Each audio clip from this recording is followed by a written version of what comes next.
Hi everyone, and welcome back to our Fishing Lakes apiary, where over the past few months we've been creating a top bar hive. We've made a top bar hive at the workshop, and we've been looking forward to getting a swarm of bees that we can populate it with, and just recently we managed to get a swarm of bees into the top bar hive, and we're here to carry out our very first full inspection of them. If you'd like to have a look at the build, and there's an extensive playlist that's available on our Patreon page. That's a subscription page where you can access lots more videos, podcast, and a coaching system. So if you'd like to take a look at that, have a look in the description below, and there's a link that will take you through to that.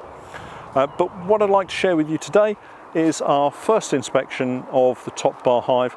And if you've got any questions about it, or if you're thinking of creating your own top bar hive, or have top bar hives and you'd like to make a comment, then take a look at the Patreon page, or go to my website where there's a contact page where you can drop me a message from there. We currently don't have comments enabled on the videos because I'm just so busy through the summer that I'm not able to answer all of the questions, and I don't want to be rude and not answer any questions or comments. So if you've got something you'd like me to answer, or you've got a comment, then pop over to the website and send me a message via there. So we've got the smoker lit. Let's go and have a look at this top bar hive and see how they're doing. So we have the bees trapped in this end of the top bar hive. They're only on a few frames, and I've written wedge on the top of them, so we'll just give them a bit of smoke underneath, and then we can get the roof off. It's not unmanageable, it is quite weighty, but it's not too bad. You could make it out of something a little bit lighter, I suppose, and then it's a case of where we put it. Let's pop it down in front of the entrance for now, and then I won't trip over it. Okay, so we've got our little spirit level. The whole structure is a little bit wobbly, and I know that's a comment that other people have made on some of the other videos, and we might try and strengthen these legs a little bit, but we've got it nice and level. Pete's little spirit level that we've got, so we can move that. Now, as a bee inspector, I have inspected top bar hives before, and there is a knack in the way that you manipulate and hold the wedges, the top bars, because if you just twist them, the comb is just the weight of the comb just snaps it off. And so what we need to do is to give ourselves a bit of room. So the best way to do that is to move top bars that are not yet being used away from the position that we want to use. Better just pop round and pick that up. So we want to give ourselves a little bit of room here to be able to work, and actually I'll take all of these out so that you can see what we're looking at. Hopefully we've got a reasonable image for you. So this is our division board, our follower board, and we can just ease that apart away from the rest, and that looks really very good. A little bit of smoke in there.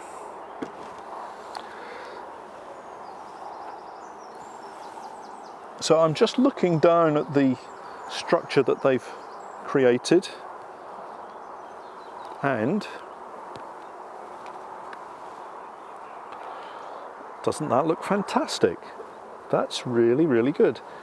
So the way that you inspect a top bar is by turning it on its end and twisting round on the axis that you've created, rather than picking it up. Let's just pop this down. So if this was comb, we're doing this action rather than picking up and twisting it like this. If we twisted it like this, the weight of the wax would cause it to fall and break off the top bar. So you pick up the top bar and you drop one corner, it doesn't matter which one, and then you pivot on the top bar all the way round,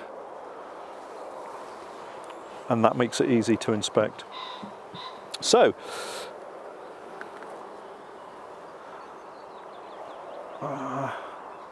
the issue, of course, is that what you want to do is actually tilt it away from you so you can look down into the cells. So that's already something that I'm seeing as a potential challenge.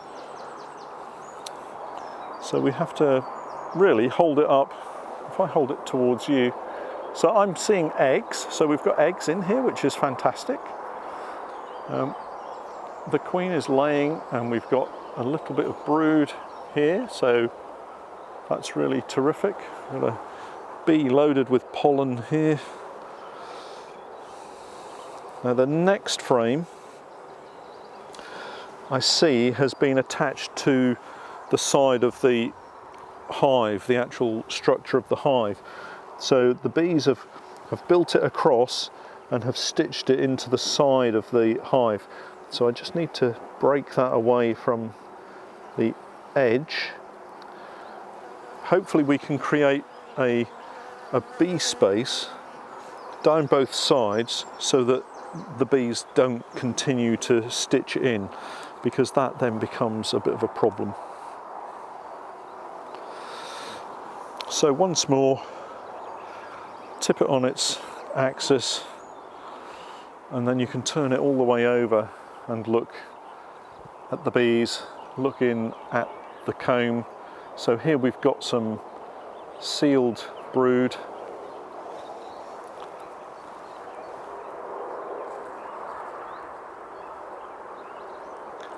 We've got some brood in here. If I turn this frame around, you can see we have another quite nice slab of brood in this section, all sealed. And I think one of the good things to do is to mark the top bars, because I've written wedge on the top to indicate that it's got the wooden wedge. I've actually put this bar in the wrong way round, so it needs to come round and go in this way round so that they continue in the right order. One of the other things that I've noticed with the top bar is that obviously they're all pushed tightly together, and what that does mean is that you run the risk of squashing bees in between the top bars. So the method that I used as a bee inspector was to tilt the top bar ever so slightly so that I'm running the front edge tight against the next top bar and then sliding it down into position. Not tilting it too far, because obviously that will mean that the wax will wobble away and could break off, but that just brushes gently any bees away. So again, I'm just looking down the side to see if they've stitched this one in, and again this one has been moved right across to the side and has been stitched in at the side. So I'll just cut that away, and what I'm doing is using my hive tool just to crush the side of the wax comb down, so that hopefully they'll just round that off and they'll tidy it up. They've not come across to this back edge yet, so that's fine. So we can just open that up.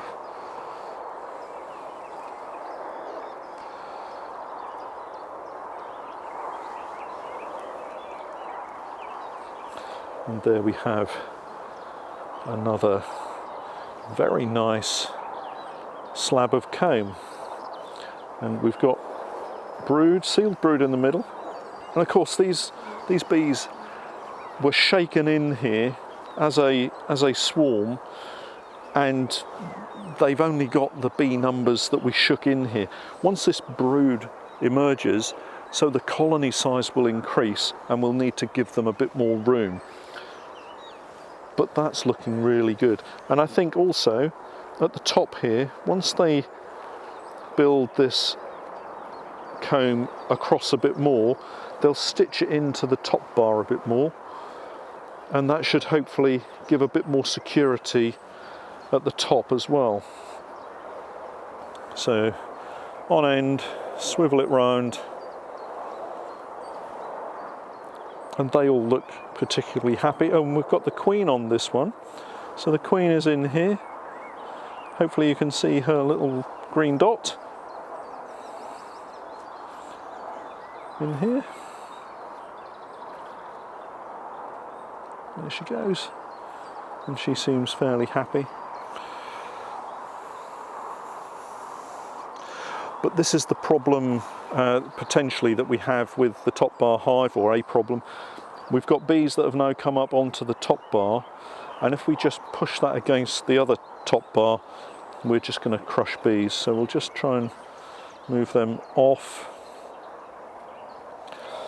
lean it across, and just, if you move the top bar so that it does actually just constrict the bees that are on it, what happens is they soon realise that the space is disappearing, and they back out. So you can see that what I've done is just edged it against the adjacent top bar, and now we've removed all of the bees, and I can drop that down nice and gently, pop it in place, and that's another one. So that's looking really good. So that's 3 top bars that they're working on.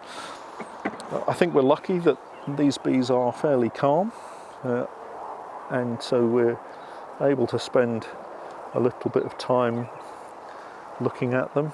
Again, this comb they've stitched to the side wall, and they didn't like me interfering with that, so we'll just give them a little bit of smoke. And the smoke is really just to mask the alarm pheromone that they release to say there's somebody messing around with our home. It's that beekeeper again. Now this looks really nice. I'm going to just turn it round to make it easier for me to hold on to. And it is practice, getting used to holding the comb, holding these top bars, and remembering that you have to twist them round. But the shape is fantastic. It's that classic kind of wine glass goblet shape, that lovely shape that you get. And who wouldn't want to have a top bar hive just to play around with? I mean, this is, yeah, I'm really pleased with it. It's been a really lovely experiment. Hopefully we won't run into too many problems with it, and I will continue to be impressed with it as we get on. Of course, it's still early in the season. We've still got plenty of time for things to go horribly wrong, but always the optimist. Again, this comb has been stitched into the side wall, so we'll give them a bit of smoke as well. Just a gentle smoke, it doesn't have to be anything too aggressive.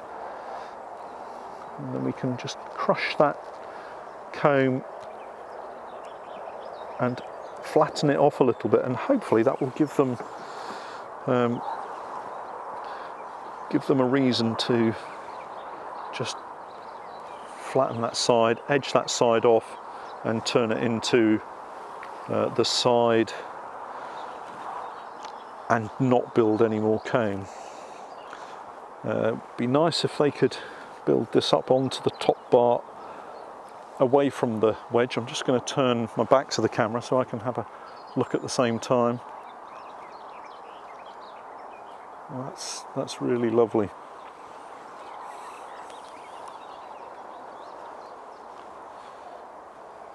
So our very first top bar hive. These wooden wedges have certainly been well worth adding, and I think what I'll do is have a chat with Pete and the rest of these top bars. I'm not going to mess about with putting in foundation strips and risk having the bees kind of draw it in a whole range of different directions. I think what we'll do is we'll just stick with these wedges because it makes it a lot easier for us. Now this last one And my concern here is that they may have built comb onto the side wall, but we'll see how we... No, that looks fine.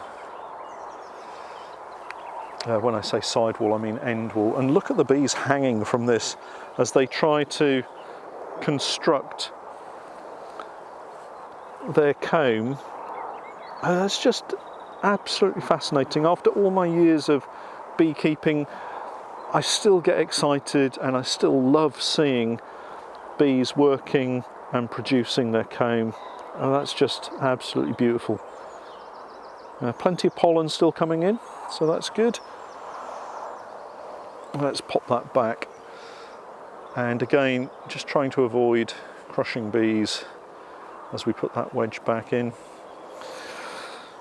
Now normally I would just move everything across, and I think perhaps if I get some petroleum jelly and just put some petroleum jelly on the edge where it meets these wedges, that might be enough to enable us to just slide this across. So I'm just going to pause, go and get some petroleum jelly. I think I've got some with me, and we'll just pop some along here and see if that helps.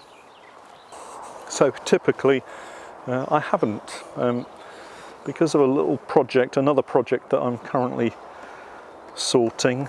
I've emptied the truck, and well, that's sliding across fairly well. That's not too bad.